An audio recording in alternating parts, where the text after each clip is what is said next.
Welcome to the Alberta Legislature for Tuesday, May 1st, 1990. My name is David Carter, Speaker of the House and member of the Assembly for Calgary-Egmont. After question period today, we will be dealing with a request under Standing Order 30 for an emergency debate with regard to certain labor action that has taken place in the province with regard to social workers. Later in the afternoon, if there is time, the member for Calgary-Buffalo will be dealing with a resolution which he has on the order paper dealing with the matter of open and accountable information with regard to conflict of interest legislation in the province. This evening, the House will be sitting in Committee of Supply dealing with the estimates of the Department of Labor.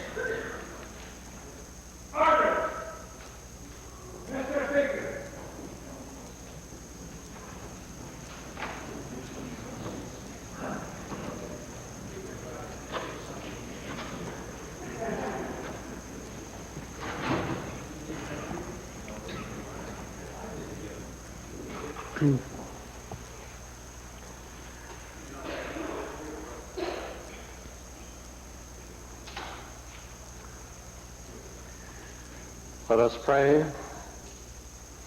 We give thanks to God for the rich heritage of this province as found in our people. We pray that native-born Albertans and those who have come from other places may continue to work together to preserve and enlarge the precious heritage called Alberta. Amen.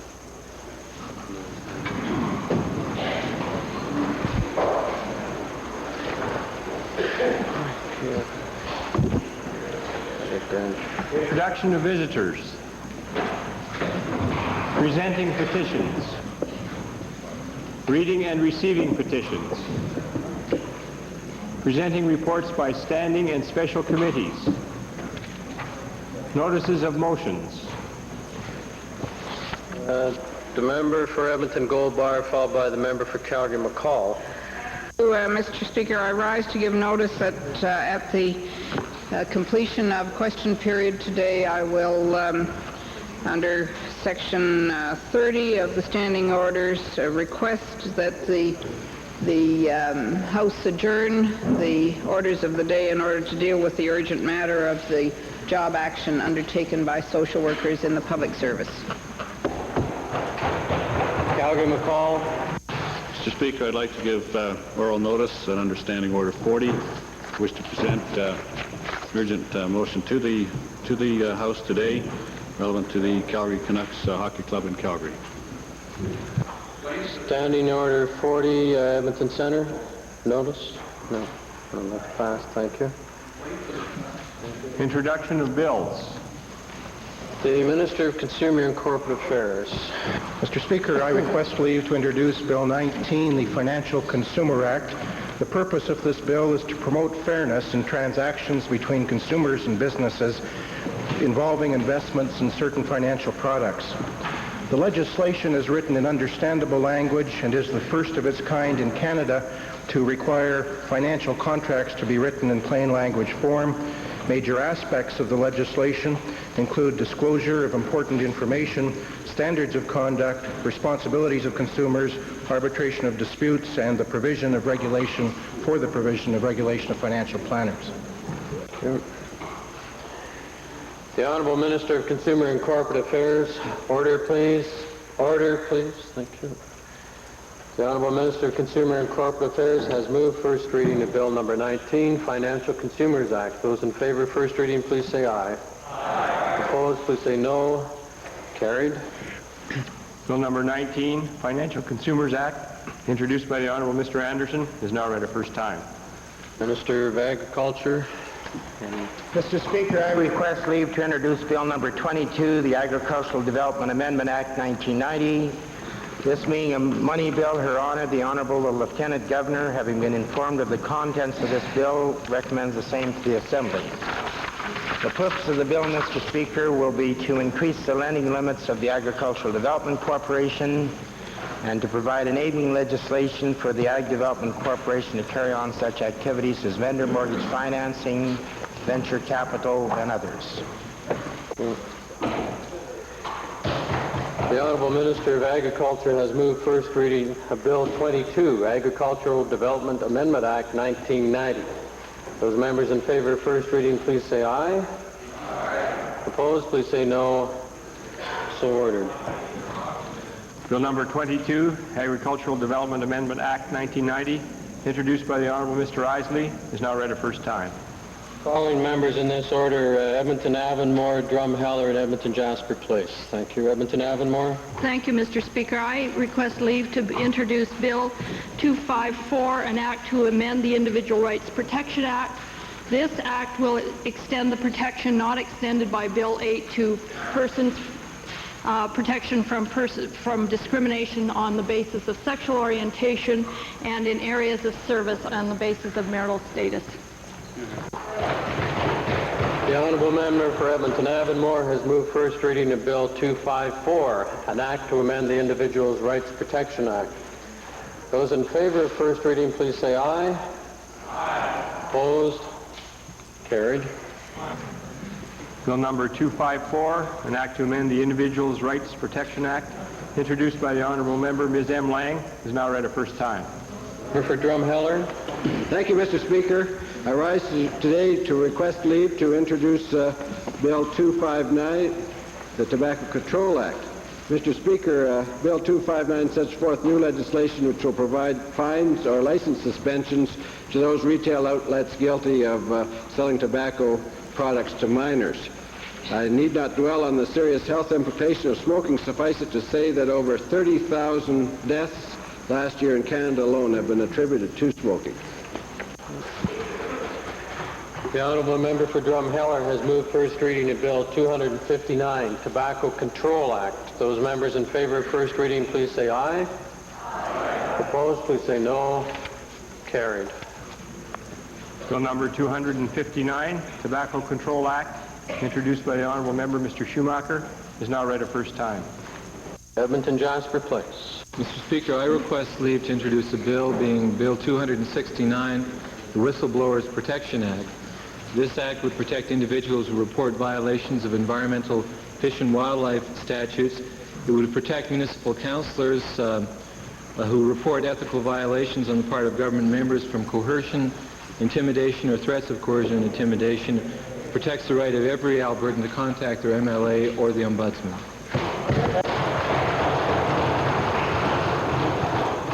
The Honourable Member for Edmonton Jasper Place has moved first reading of Bill 269, Whistleblowers Protection Act. Those in favor of the bill, please say aye. Aye. Opposed, please say no. Motion carries.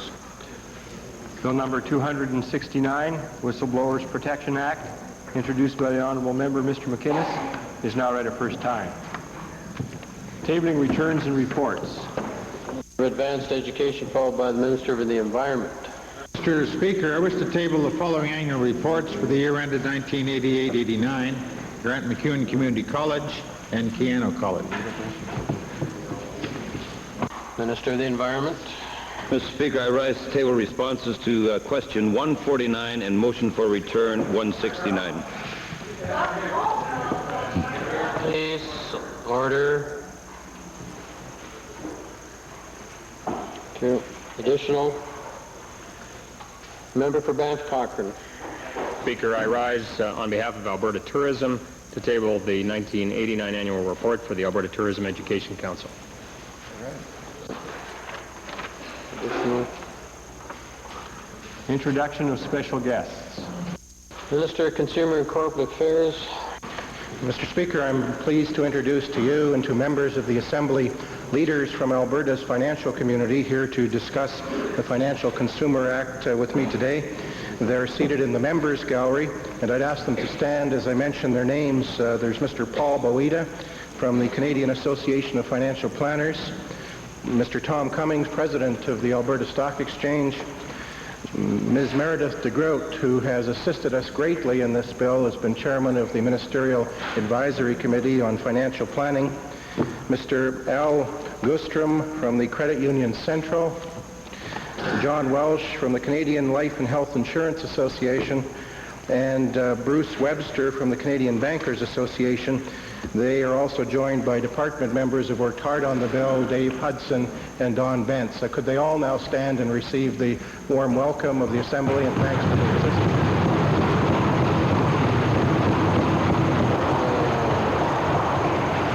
Edmonton Belmont, followed by Edmonton Avonmore. Thank you, Mr. Speaker. It's a pleasure today to introduce to you and to all members of the Assembly 60 workers from Local 6 of the Alberta Union of Provincial Employees. Mr. Speaker, they're here as part of their political awareness and political education, and they're hoping that their visit is mutually beneficial to the government as well. They're seated in the galleries, so I would ask that they rise and receive the traditional welcome of the Assembly.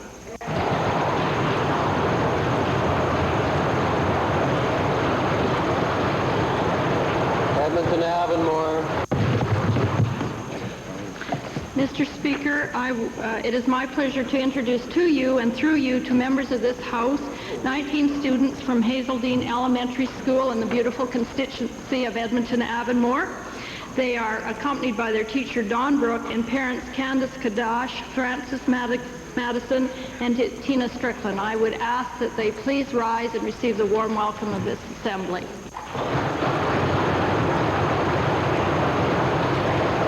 Drayton Valley, followed by Edmonton Gold Bar.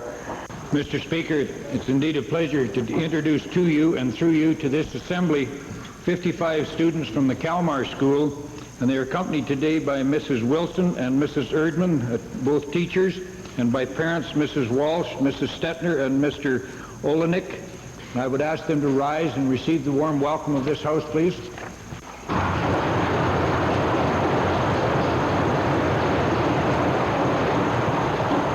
Edmonton Gold Bar.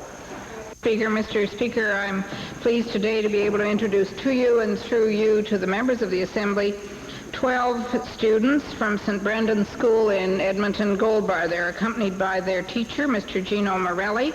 I'd ask, they're in the public gallery, Mr. Speaker, I'd ask that they rise to receive the warm welcome of this Assembly.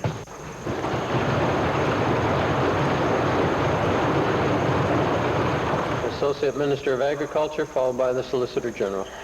Mr. Speaker, it is my pleasure to introduce to you and through you 5 constituents representing the town of Hanna. They are His Worship, the Mayor, Walter Smig, Councillors Ron Gaeta, Mike Manning, and Ben Stover, and the Town Administrator, Alex Simpson. I would ask them to rise and receive the warm welcome of this Assembly.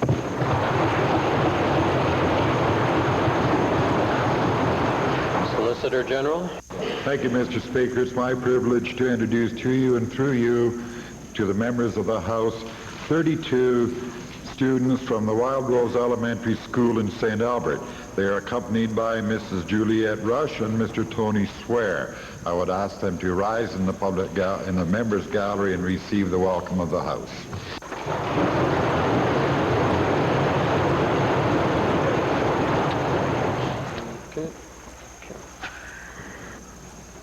Ministerial statements. Oral question period.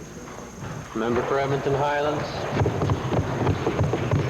Mr. Speaker, the Premier's now listened to the tape of the public meeting where the member for Redwater, Andrew, dropped all manner of hints that if the proposed chicken plant wasn't given approval for his land, then chances were pretty good that it wasn't going to be going ahead at all.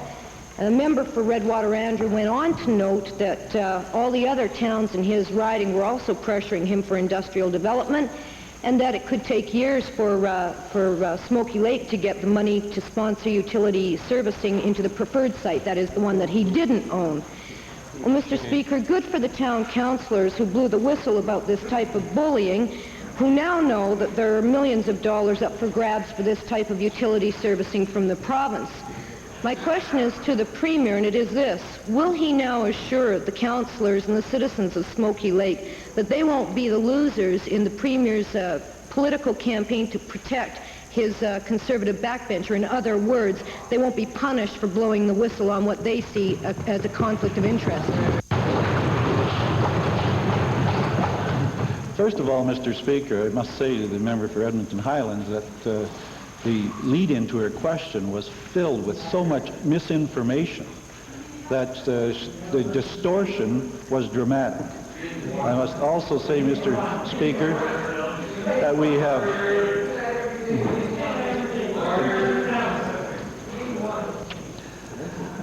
I understand their sensitivity, Mr. Speaker. After all, the honourable members have got an unsubstantiated position that they can't seem to handle. Right. So, Mr. Speaker, I must say we've dealt with the matter in the legislature many times. If they have any new information, be happy to consider it. But, Mr. Speaker, there is nothing new. In other words, not approved.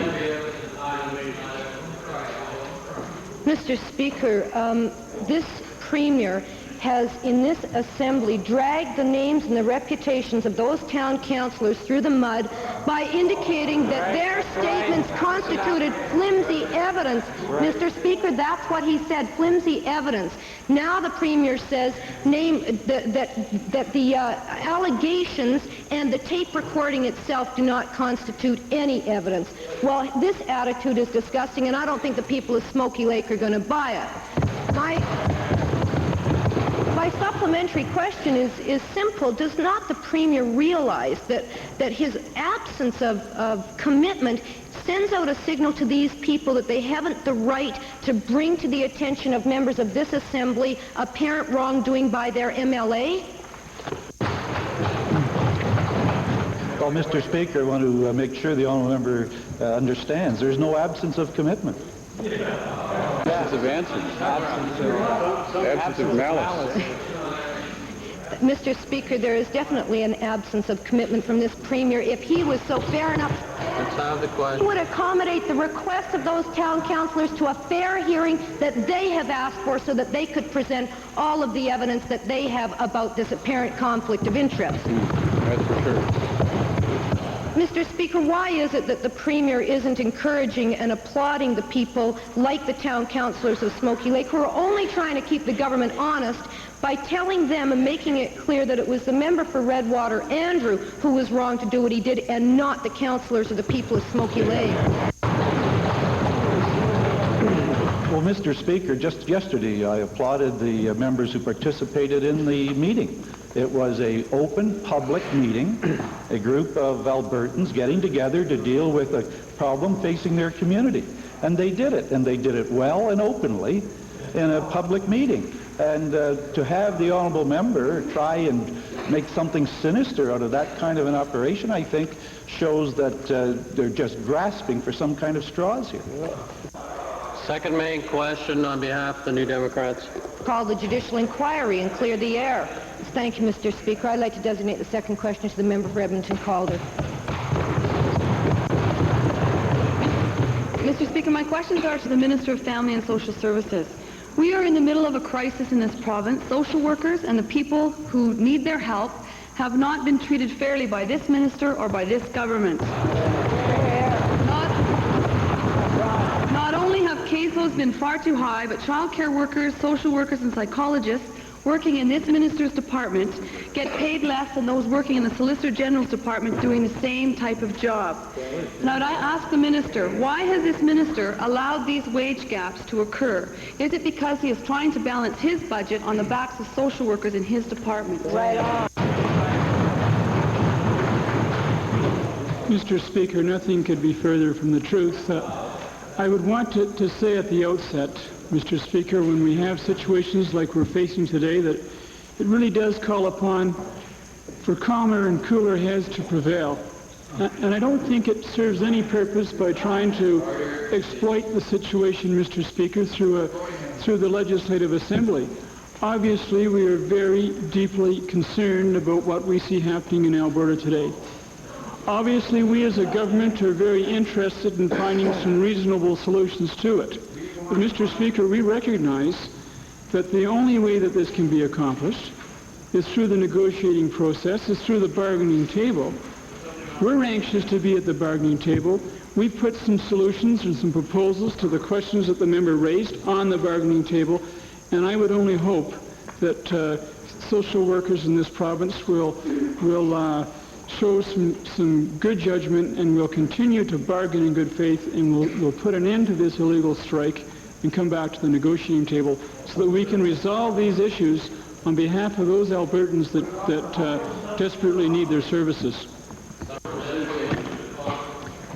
Thank you, Mr. Speaker. Well, the minister obviously doesn't recognize the value of these workers because his solutions aren't being accepted. And I would ask the minister, these wage disparities are very serious. And when will this minister recognize that these wage gaps are unfair and take some action to ensure pay equity for all the workers in his department? Mr. Speaker, again, I can only say that we've on the bargaining table, have said that we're prepared to address the wage inequities, that we're prepared to negotiate with them in good faith. But again, Mr. Speaker, it takes two to tango. I want to say that we do care about social workers, that we do realize what a difficult, demanding, challenging job that they're called upon to do, day in and day out. And that certainly, Mr. Speaker, that we're there to provide those services with them. And I just want to point out some of the initiatives that we have taken, because we are concerned, and we do want to find meaningful solutions, and we do want to work with them. But I want to start perhaps with the child welfare workers, because their job is particularly difficult. They are called upon to make some very tough decisions. But I would want to point out, Mr. Speaker, in child welfare, in 1986-87, there were, in terms of full-time equivalents, there were 704 in our department. In 1989-90, we were up to 884, an increase of 180. Now, Mr. Speaker, we recognize that obviously hasn't solved all the problems, that there are some offices that do have and are called upon to carry some very high caseloads, and we want to be able to address that. And we have offered a process for being able to do that through the negotiating channels. I also want to point out, Mr. Speaker, that the caseload, as it relates to child welfare, is on the decline. That as of May of '89, in terms of caseload and face-to-face investigations, there was a total of 9,900. February of '90, that's down to 8,900. So that's about a 10% reduction, and we're certainly pleased to see that. The Honourable Minister ought to say some supplementary final. Mr. Speaker, we are experiencing a crisis situation in this province. Day after day, we get rhetoric from this minister, and that's about all. And I would ask the minister, my final supplementary, Mr. Speaker, is how can this minister expect anyone to believe that he cares about children and families in this province who need help when he will not make a commitment today to pay the workers what they deserve? Mr. Speaker, clearly that commitment is there. We value these employees, and we want them to get fair and equitable treatment. And we're prepared to sit down and negotiate what that should be through a process that has served this province very well and worked very effectively. I'm only sorry, Mr. Speaker, that it's come to this point so quickly.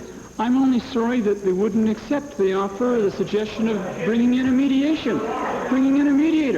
Let's sit down together and solve this.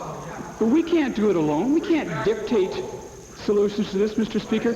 We can only be one of two partners towards resolving the situation. We're prepared to accept our responsibilities, and we just want them to share in those responsibilities so that we can make sure that those services are being provided to those Albertans that need them. Glengarry. Mr. Speaker, there are approximately 150 people outside of the legislature at this very moment. There are a number of social workers in the audience today.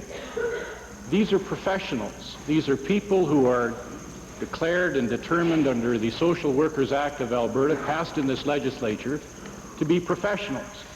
We say in that legislation, I think, that you have a high degree of competence, you have a high degree of education.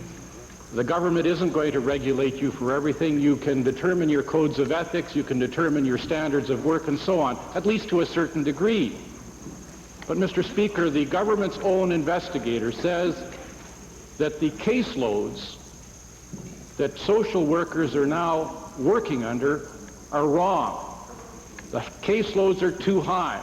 I spent some time with about 30 of the workers outside today. One lady said that she has 48 child welfare cases right this month, and the recommendation is for 20. Shame. They're in an impossible situation, Mr. Speaker. My question is to the Premier. Given that the social workers are in this impossible situation, that they can't meet the demands that are placed upon them, and given the fact that the government isn't giving them the resources that they need, will the Premier commit and undertake that no legal action, no civil or criminal action will be brought against these people, and that they will not be fired because of the problem that they did not bring on themselves? Mr. Speaker, as the Honourable Minister of Family and Social Services said, these employees are valued employees, and that we want them to return to their work and to be part of meaningful discussions and negotiations in order to reach an agreement. But at the same time, I want to make it clear to the Honourable Member who just asked that question, and all Albertans, that it is a very serious matter when you break the law. And when you break the law, you have to remember that this legislature has the responsibility, first, Mr. Speaker, first for the making of the laws of this province, and secondly for seeing that they're upheld. And so I would want the honourable workers, I want the workers to realize that they are valued workers, but remember they cannot negotiate while they are breaking the law, and that the government will not negotiate with them while they are breaking the law. The matter of their pay, the matter of caseloads are all matters for negotiation and solution. But one solution is not breaking the law.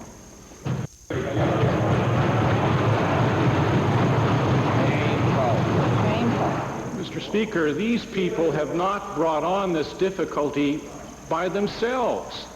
In every person, all of the people that I spoke to, that group of 30, looking after children, looking after income requirements, Albertans who need special income attention, every one of their caseloads is too high, too great. They're stressed out. People are leaving the jobs. They can't give proper assistance to Albertans.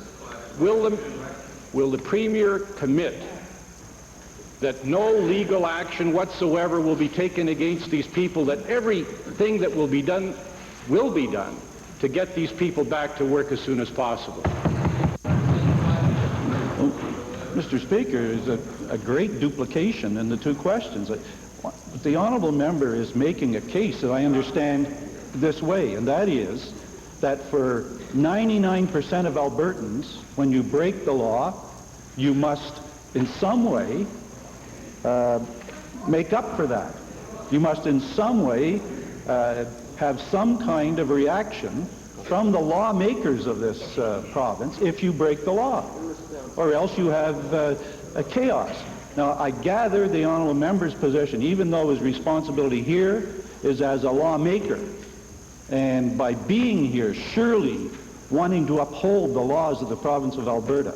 I gather now that that is not his position, and that he would condone breaking the laws of Alberta.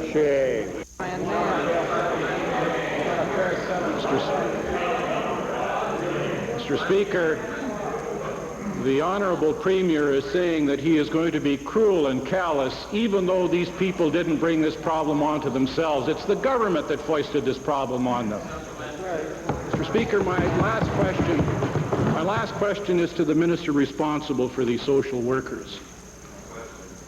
Given that we now have situations of people being under stress, given the fact that Albertans are not being tended to, given the fact that even under good circumstances it takes 3 or 4 weeks to look after children who are in need, what contingency plan has the minister worked out with his ministry to make sure that children, particularly children, and all other Albertans that need assistance are going to be properly looked after during this period of stress? Well, again, Mr. Speaker, obviously we're very concerned about the repercussions to our clients. I can only say that the resources that are available to us will be focused on helping, in particular, those children that need our help, as well as the handicapped and the elderly. I can say, Mr. Speaker, that the strike seems to be focused in the city of Edmonton, and certainly pockets in rural Alberta.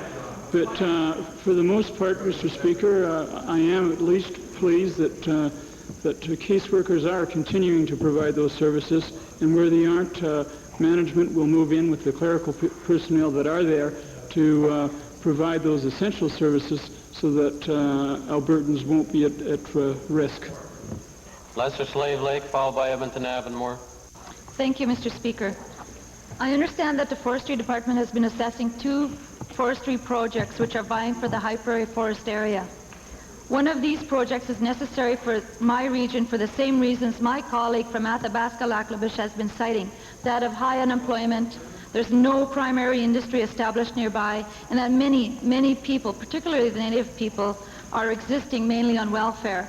Mr. Speaker, they are tired of being on the welfare roll and want a chance to work. Right. Would the Minister of Forestry, Lands and Wildlife tell my constituents and this Assembly what stage the proposals are at in their review? Mr. Speaker, there are 2 proposals for that region, and I thank the honourable member for her strong representation on behalf of her constituents, as well as the member for Smoky River has made representation on behalf of communities in his area. We have 2 proposals now that we're reviewing, and by we, I mean the Treasury Department as well as Environment, Economic Development and Transportation to review them. And once that review is completed, Mr. Speaker, and then we would be in a position to announce which project was successful. Thank you. This review, Mr. Speaker, has been going on since 1987. It is imperative that a decision be brought forward as quickly as possible. The people in my area are very interested in getting a favorable response, favorable decision for the High Prairie region. Could then the Minister give me a time frame when there will be a decision made? Mr. Speaker, I have some difficulty with giving an exact date. And in fact, even after we complete the review, it would be subject to, of course, proper environmental impact assessments and a hearing process. But Mr. Speaker, we're moving with all due haste, recognizing that the companies themselves are anxious, as well as the communities are anxious to see that economic development proceed in those areas.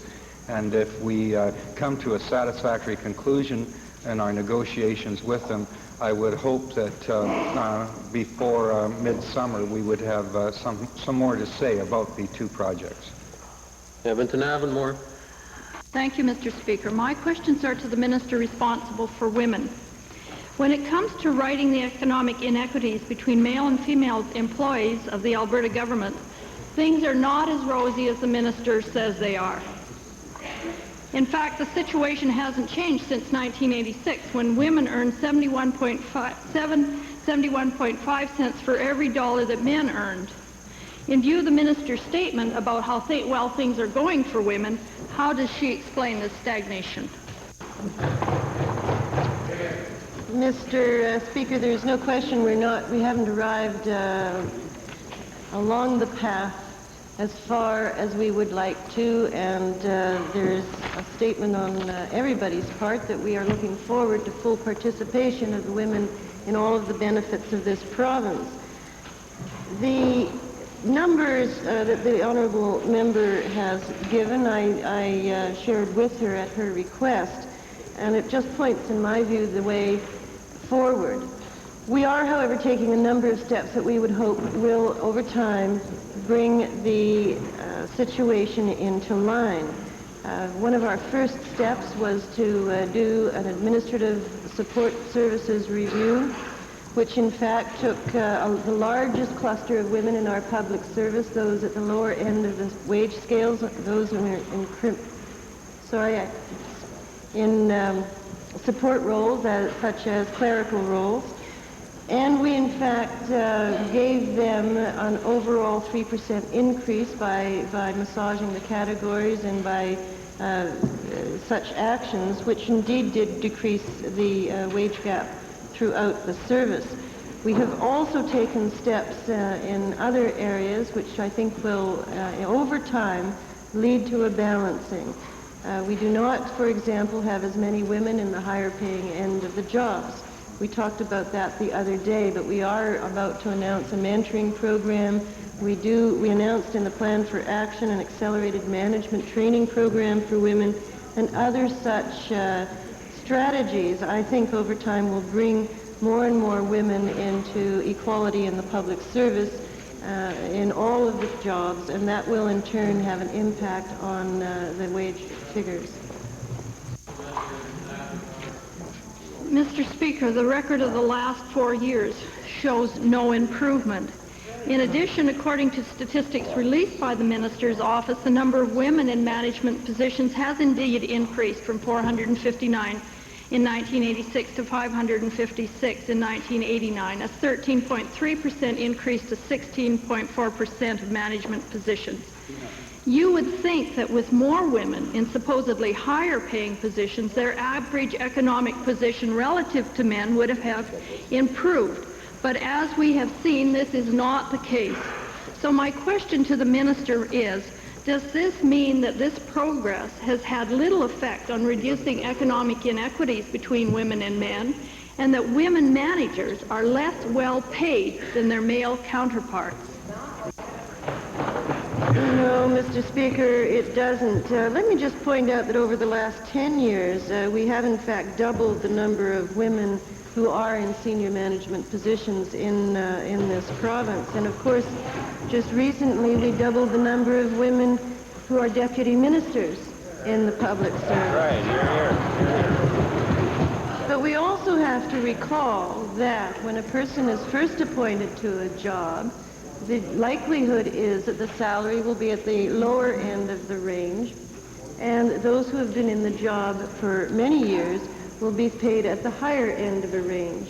And what we are seeing now is a simple arithmetical average.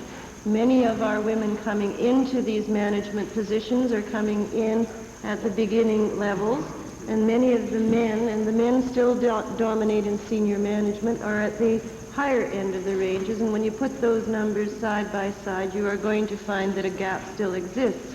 But if you put in comparison a man who's just been promoted into senior management position, he will in all likelihood be paid at the same level as that woman who is newly appointed to a senior management position. We do have equal pay for equal work in this civil service, and we watch that very closely. Then Gold Bar, followed by Grand Prairie. Mr. Speaker, today's job action of Alberta's social workers results from a compounded problem that the government has been well aware of for many years but has chosen to ignore. The problems of no established standards for caseloads have been exacerbated by the government's incapacity to fill existing positions for mental health workers, counselors, social workers. These positions remain empty because of the stress related to working conditions and the absence of pay equity. For the past year and a half, Lac La Biche has been unable to fill a position of children's mental health worker. Third of all the child welfare workers have left the Edmonton offices last year. High Level has had an 85% turnover rate. Northern Region averages 50%. Lacombe, Stettler, Pinoka, Drumheller can't fill 4 therapist positions for 12 months. My question, Mr. Speaker, it's all right. My question, Mr. Speaker, to the Minister of Family and Social Services, would he please tell the House what his plans are for recruitment to fill the urgent need? Children and families need our help, Mr. Minister. The social workers' action is a manifestation of what's wrong. Mr. Speaker, again, we'll continue to make every effort possible to fill these positions as they become vacant as quickly as we can fill them. That isn't always possible as quickly as we'd like to get particularly the kinds of skilled personnel that we want in some of the more rural locations. But if the people are available, certainly, Mr. Speaker, we make every effort to fill those positions as quickly as we can. Mr. Speaker, then, will the minister commit to restoring the Northern Living Allowance, which was an incentive before? Well, Mr. Speaker, again, it's a very precarious time to be discussing these kinds of things that are really more appropriate items to be discussed at the bargaining table, and I think that the member knows that, and I assume that she's had some experience with bargaining, and as I said earlier, we are anxious. We are anxious to sit at the bargaining table and find some meaningful solutions, but it takes both parties being there to resolve that, and so the real solution, Mr. Speaker, is again for cooler heads to prevail, for a calm and rationed approach to finding some meaningful solutions to problems that we are facing together. And as I indicated earlier, we want to be a partner to that, and I hope that social workers will return quickly to the bargaining table as well, so that they can be a part of the solution. Grand Prairie, followed by Edmonton Jasper Place. Thank you, Mr. Speaker. Mr. Speaker, along the west side of this province, we have a major highway route running north and south known as the Bighorn Route, originating in Alaska and ending up in Idaho. This involves the Bighorn Highway, Highway 40 south of Grand Prairie, but it also involves the Yellowhead Highway, that portion running through the Jasper National Park. My question is to the Minister of Highways and Transportation Utilities as to what his position is with respect to the twinning of that highway, the Yellowhead route, within the park area. Well, Mr. Speaker, our responsibilities for twinning Highway 16 rest from Lloydminster in the east to the boundaries of Jasper National Park. And at the present time, we're working toward, and we're on schedule, I might say, for completion of that twinning.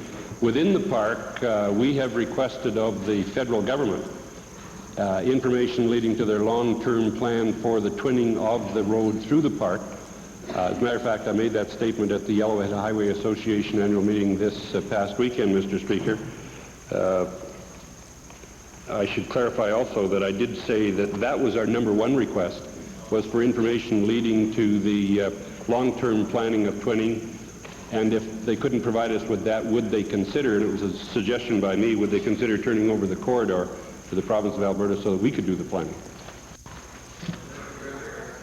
Well, Mr. Speaker, if the work that's on the Yellowhead Highway is up to date and the federal government does not yield the area in the park for transportation, Department of Transportation construction, does that mean there'll be additional funds released for a rapid completion of Highway 40 between Grand Prairie and Grand Cache? Mr. Speaker, I appreciate the representation relative to Highway 40. The dollars that were budgeted by and over the last almost 9 years for Highway 16 are up to the park boundary. Edmonton Jasper Place. Thank you, Mr. Speaker. It was this Minister of the Environment who promised a new community input process prior to issuing permits to pollute under the misnamed Clean Water Act. Forget the past, he said, look and see what I can do. Well, in Grand Prairie, the Wapiti River has been subject to massive amounts of organic chloride pollution, which has been linked to cancer, chloracne. These substances are extremely bioaccumulative. Severe damage has been found at levels below the detectable level. People who work in these mills have a death rate from cancer which is some 4 times the average for certain types of cancer. Yesterday, the minister issued permits, or somebody did in his absence, to dump 8.6 million kilograms of organic chloride substances in the Peace River system. Will this minister say what gives him the right to load that kind of pollution in the river without even giving the people downstream a fair hearing?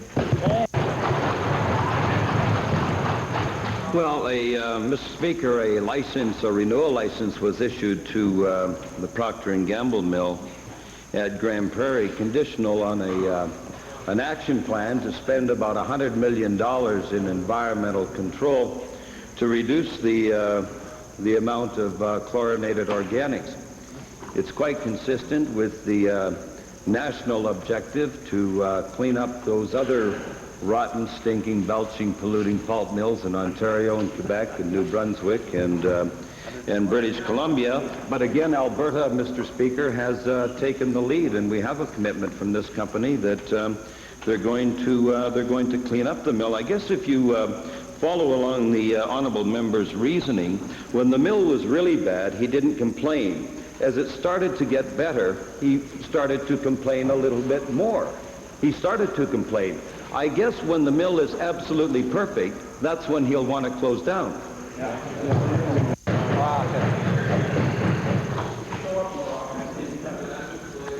People in Grand Prairie were given exactly 2 weeks to respond to the Procter & Gamble proposal, which is what the minister put into effect yesterday. Every last thing Procter & Gamble wanted, they got in his permit. Every last thing.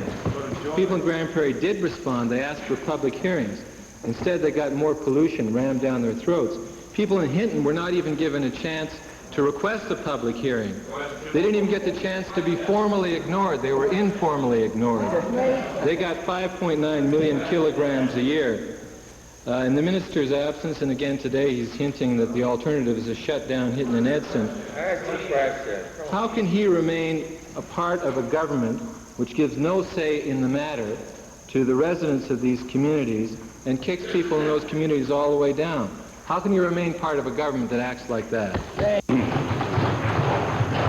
With respect to Hinton, Mr. Speaker, that mill has come on stream as a fully upgraded mill. It's probably one of the cleanest mills in the world, meets all the finest and the best environmental technological standards.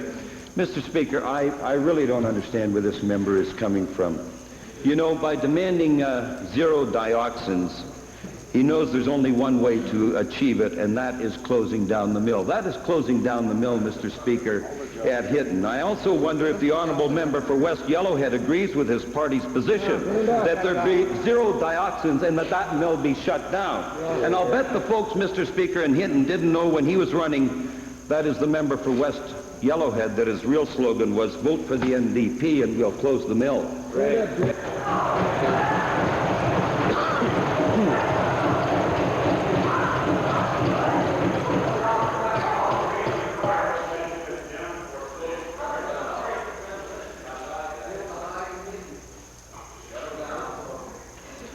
Calgary Mountain View, followed by Edmonton Whitemud. Thank you, Mr. Speaker. I understand this government plans to approve the sale of Don Cormie's Tomahawk Ranch to a foreign-owned consortium for some $6 million. Because it's a sale to foreigners, it's required to become involved in this sale. Albertans want to know whether the government will finally use this opportunity to look out for the interests of Alberta taxpayers and the interests of investors in the failed AIC FIC companies. Mr. Speaker, to the Provincial Treasurer, given the millions of dollars that have been lost by both investors and Alberta taxpayers because of government bungling and incompetence in this fiasco, can the Treasurer give his assurance that all of the proceeds from the sale will go to the investors and Alberta taxpayers and not to the Cormies? Well, Mr. Speaker, the member, of course, is placing a lot of faith in what he reads in the papers. Yes. Unfortunately, the decision has not been taken by government as to what we're going to do with respect to that development. Our care and our concern is balanced between wanting to have the development on one hand, of course, which I think would add to our economic tourism potential of this province, which is expanding and growing and attracting worldwide attention. But on the other hand, Mr. Speaker, as the member points out, this government has been careful and scrupulous in protecting the interests of the contract holders and the taxpayers of this province throughout the principal affair, Mr. Speaker. Throughout the principal affair. And I know Albertans know that the way in which we have set in place a strategy to deal with their interests, to protect their position, Mr. Speaker, will continue. And I can assure Albertans and the contract holders, Mr. Speaker, that there will be no sale of that property which puts one nickel in the hands of the Cormie family. I think that's clear enough, Mr. Speaker.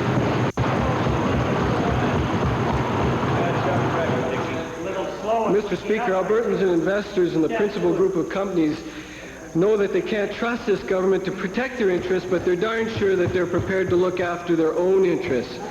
And they're darn certain the government's always prepared to protect their own, if not anyone else. Will the Treasurer confirm that one condition for his approval of this sale is a requirement that Mr. Cormie drop his lawsuit against the Treasurer and the last two former Ministers of Consumer and Corporate Affairs?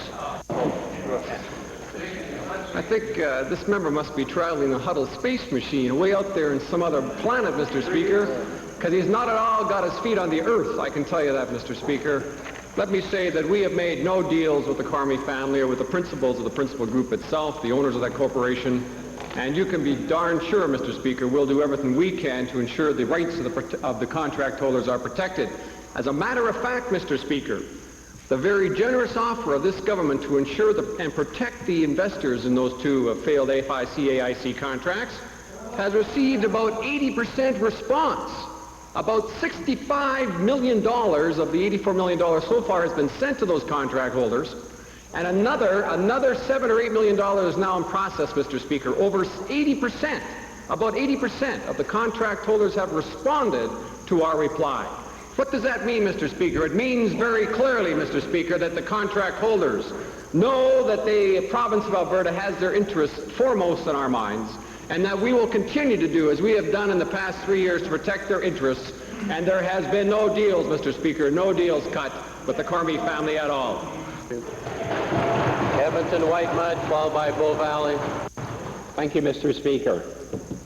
Mr. Speaker, yesterday the minister responsible for lotteries admitted that all government MLAs received personalized Samsonite briefcases to carry the information packages pertaining to the Community Facility Enhancement Program at a cost, according to him, of at least $100 apiece.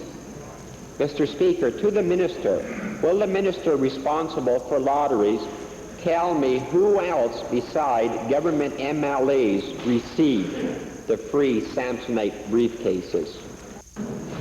Mr. Speaker, in October 17, 1988, an announcement was made with respect to the Community Facility Enhancement Program, and at that time information was made available to government MLAs, including the briefcases. That, of course, was very public, and it was not a question of admitting yesterday on April 30, something that everyone's known since the fall of 1988.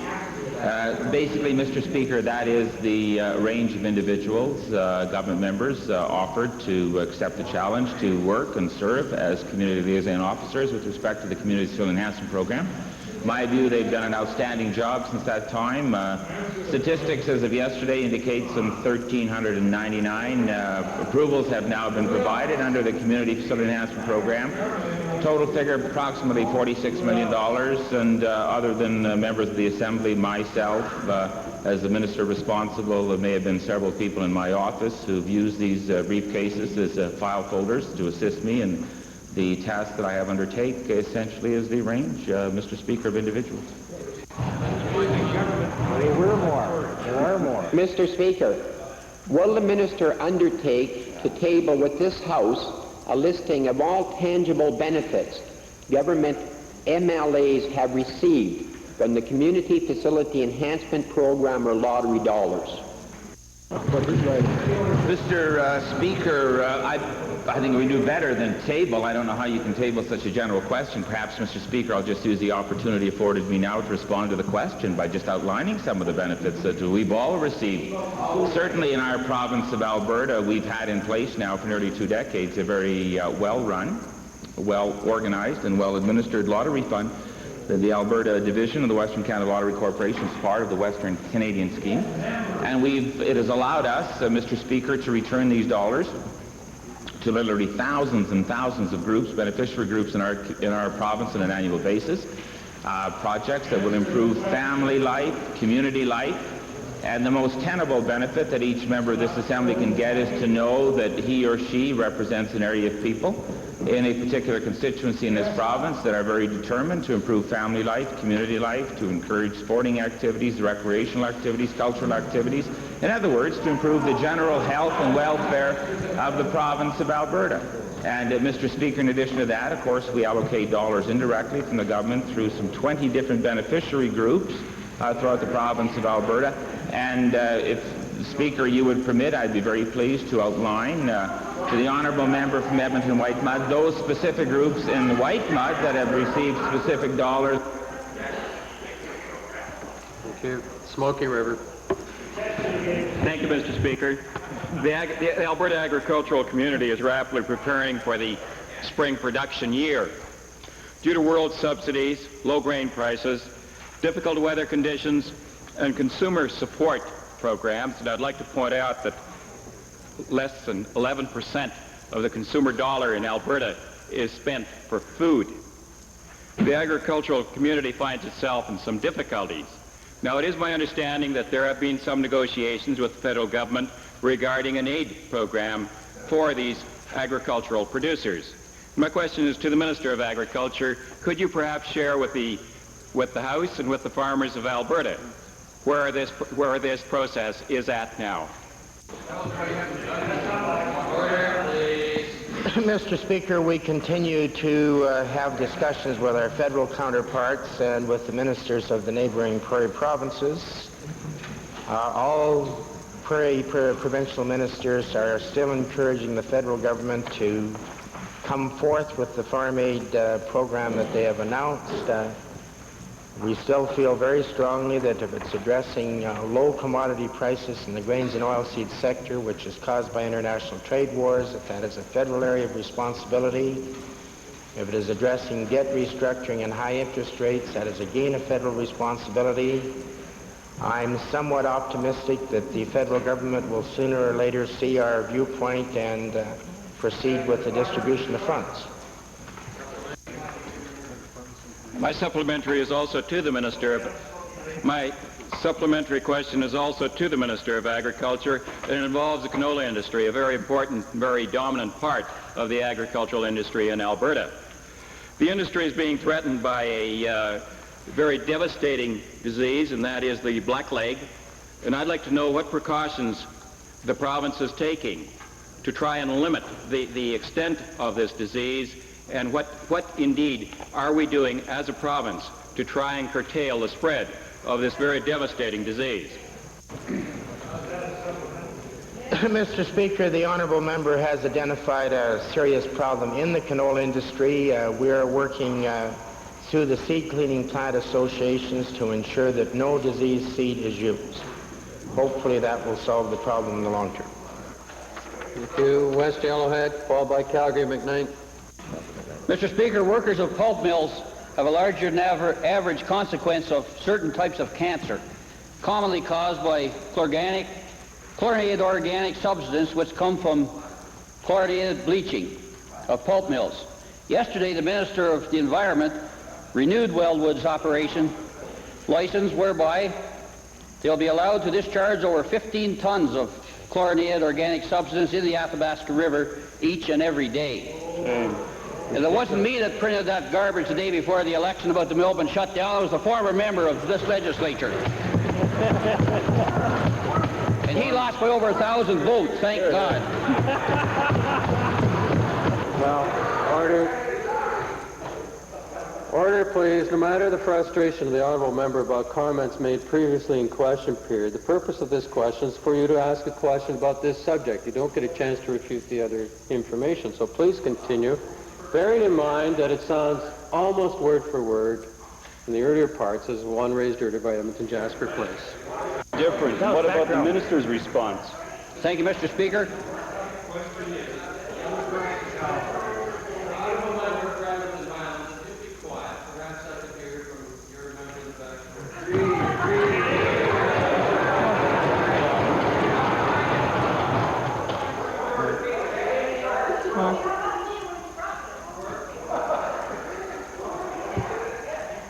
It's me who's interrupting him right now. Get that straight. And this question period will not continue unless there's absolute silence.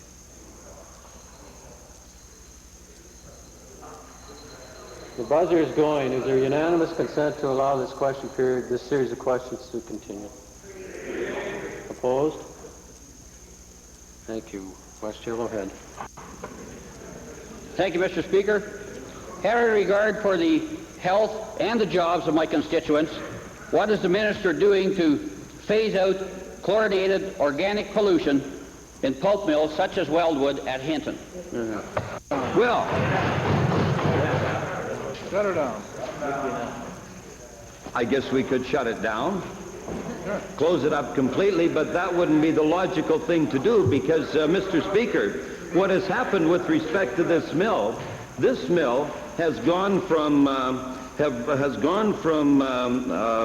spewing out something in the neighborhood of 5 parts or 5 kilograms per air-dried ton of chlorinated organics to something less than 1.5.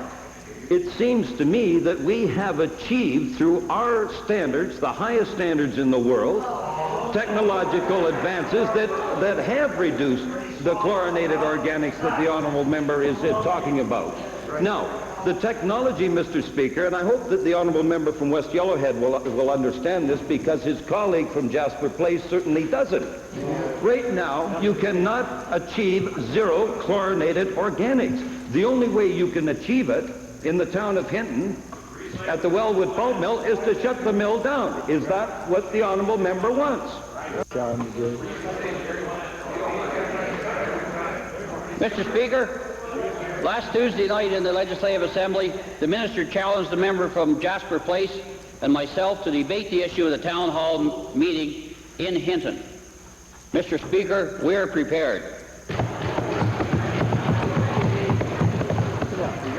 Sit down, Ralph.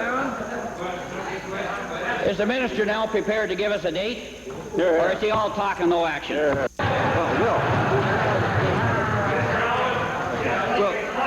you know, Mr. Speaker, I'll consider the honourable member's proposal after he responds to my challenge. And just to clear up any confusion, I'll read from Hansard. I will read from Hansard. I will read from Hansard, Mr. Speaker. Mr. Speaker, I said to the honourable member for Jasper Place, the comparison of, I said, and I'm quoting, I'm wondering if this member who talks about the total elimination of chlorinated organics will stand up with his NDP colleague in Hinton at a town hall meeting and say, close down the mill. No, he talks a big storm, but I doubt if he would go to Hinton and stand up at a town hall meeting with his NDP colleague and say, close the mill down. There was no question of a debate, and after he does that, Mr. Speaker, then I will consider baiting either one or both or all of them.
Request under Standing Order 30, Edmonton Gold Bar.